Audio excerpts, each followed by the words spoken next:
So essentially, this is saying employees judge how fairly they are being treated by three things. Again, how much do I think somebody doing the same job as me in the same organization makes? How much do I think that somebody doing the same job as me in a different organization makes? And how much do I think that people who hold different jobs than me, either lower or higher than me, how much do they make? Is it very different than mine or not? Okay, so based on these three criteria, all people judge whether they're being treated or paid fairly or not.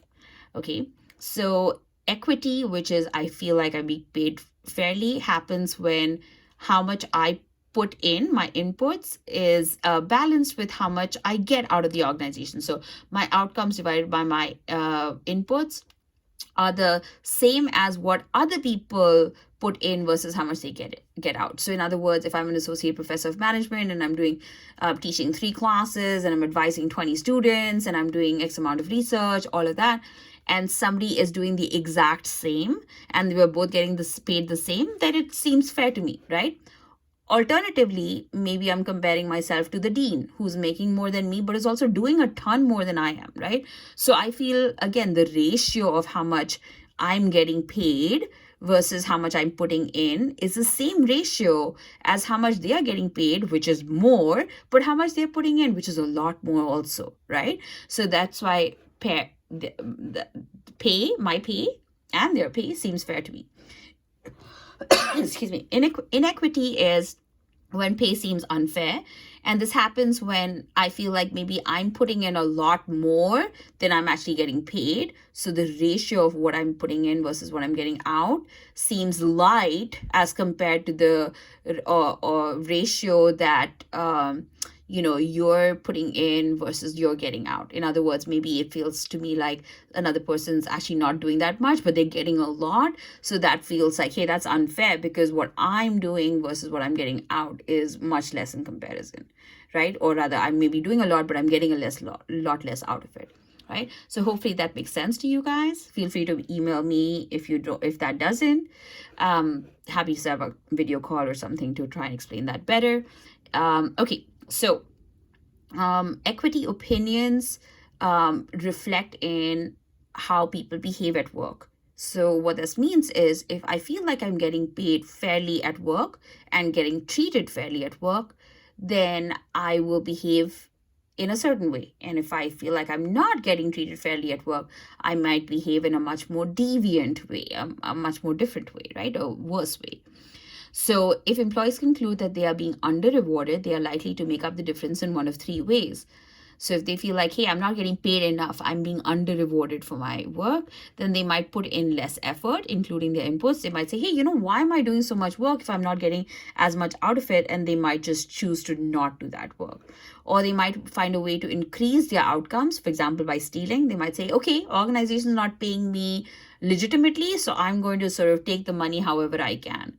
Right? Or they might just be like, forget this. I'm out of this organization. I'm withdrawing. I'm leaving the organization or refusing to cooperate. So depending on how I think I'm getting paid and how fairly I'm getting treated, I might do one of the three things, right? I might either do less if I feel like I'm getting paid unfairly. I might steal or I might choose to leave.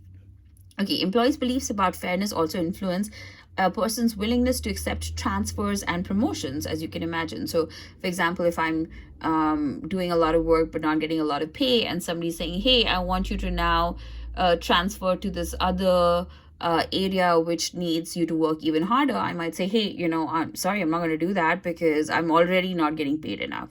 Right? Or even as a promotion. So for example, if somebody's saying, hey, do you want to do the dean's job? And I realize, oh my God, the dean's job involves about 7 times more work than what I'm doing, but it doesn't involve 7 times more salary than I'm doing, then maybe I would be like, no, I don't want to do that, right? So it might influence even my willingness to even take a promotion if I feel like it's not being fairly compensated. Okay, so this would have kind of brought us to this point, which is, do you think organizations should eliminate merit pay completely? Yes or no? If yes, you would have answered the second question, which is, if you don't like merit pay and you say, hey, it's really expensive, it gets added to the base salary every single year, it ends up rewarding people that shouldn't be rewarded, so I hate it, I wanted to go, then you would have told me what alternative incentive pay you could have used to ensure that people are high performers. So if you're not going to use merit pay, but you still want to incentivize your people, what else can you use would have been the second question. If you say, no, I see the point of merit pay, I see that it is important to reward individual behavior in a way that gets added to their base salary, then you would have told me how you would have fixed merit pay. And so, for example, to revisit some of the issues with merit pay, managers are pretty biased, right? And they want to say everybody's working really hard. We want to give everybody a merit pay increase because they don't want to look bad in any of their employees' eyes. But that ends up being that the organizational business owners have to shell a lot of money out of their pocket to accommodate these biased manager ratings. In order to fix that, you could use a forced ranking. If you remember from statistics what that is, that's basically saying you're then forcing managers to say who's number one, who's number two, who's number three, who's number four, and who's on the bottom. So you can't say everybody is great, everybody's number one. You're forced to pick who's the top performers and who are the middle performers and who are the bottom performers.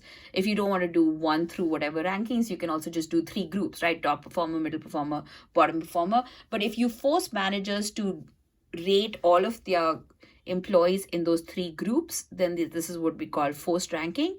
And that would prevent managers from being able to give everybody the same merit pay increase. And the other thing that you could do is you could say, hey, if you are the lowest performers, you get no merit pay increase, as opposed to that graph that we viewed where organizations try to pass off cost of living increase as a merit pay increase. Don't do that. Say it's a cost of living increase if you're going to give it to the lowest performers. But the merit pay should only be given to people who are actually performing well. So that's one of the ways to fix merit pay, is forced ranking, and to not pass off cost of living increases as merit pay.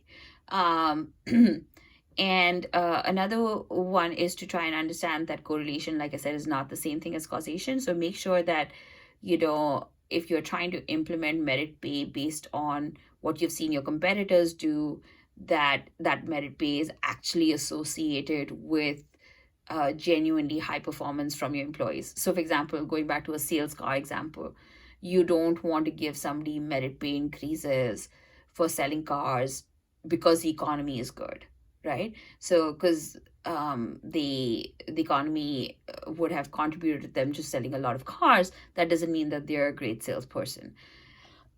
So hopefully that helps you understand how you can fix merit pay. Let's look at some of the alternatives to merit pay. Some of the alternatives to merit pay is if you are trying to give people an incentive, but you cannot say who did what job in the organization because they're working as a group, then you want to give them a group-based performance. So let's look at hospitals and nurses, for example, very relevant in this coronavirus time, right? So nurses go on different shifts. And so one patient can be cared for by more than one doctor, more than one nurse, right? Especially nurses, more than one nurse.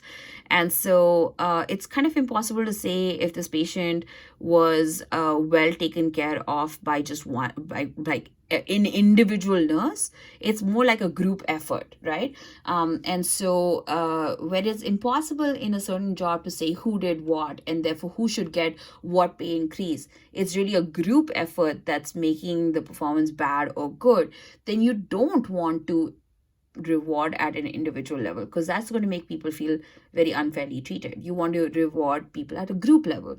So if you want to incentivize people at a group level, there are three options. You can do gain sharing, bonuses, or team awards. Let's dive into each one of these. So a group incentive program gain sharing is a group incentive program that measures improvement in productivity and effectiveness and distributes a portion of the savings to each employee. and it addresses the challenges of identifying appropriate performance measures for complex jobs, and it frees employees to determine how to improve on their own and their group performance. All of this complex language, let me explain it through an example. So this is an example of gain sharing. This is a Scanlon PAN, it's called. It's a gain sharing program in which employees receive a bonus if the ratio of labor costs to the sales value of production is set below a certain standard.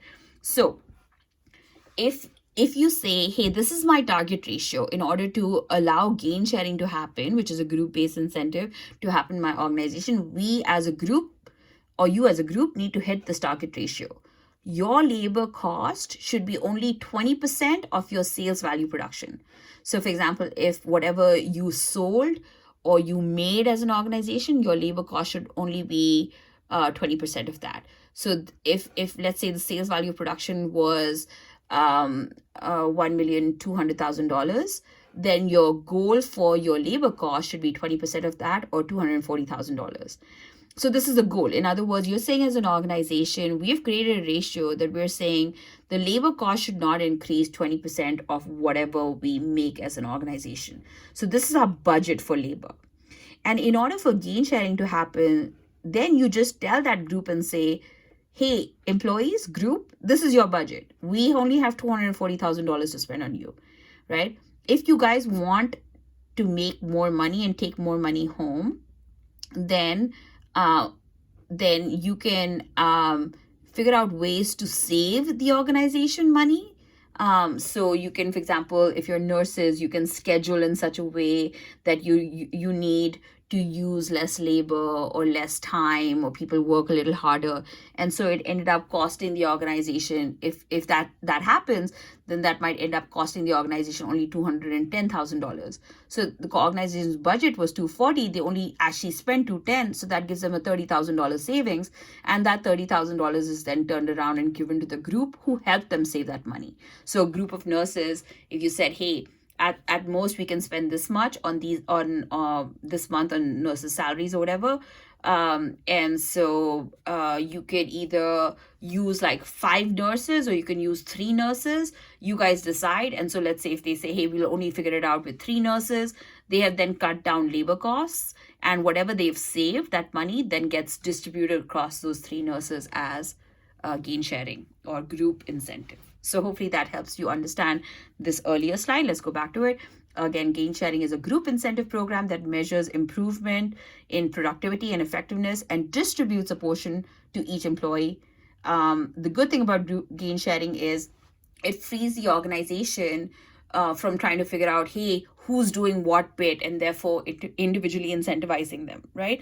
We don't know who's doing what bit. The group is doing all of it. So we're just letting the group address the challenge of identifying appropriate performance measures for complex jobs and freeing employees to determine how to improve their own and their group's performance, right? So you kind of get out of the way and you let the group figure it out. And whatever they save is what they make as an incentive. Okay, another group-based incentive is you can just give group bonuses. So you can say, hey, if groups are competing with each other, like the different sales team, and one sales team does better than the other, then the entire group gets a bonus and it's equally distributed.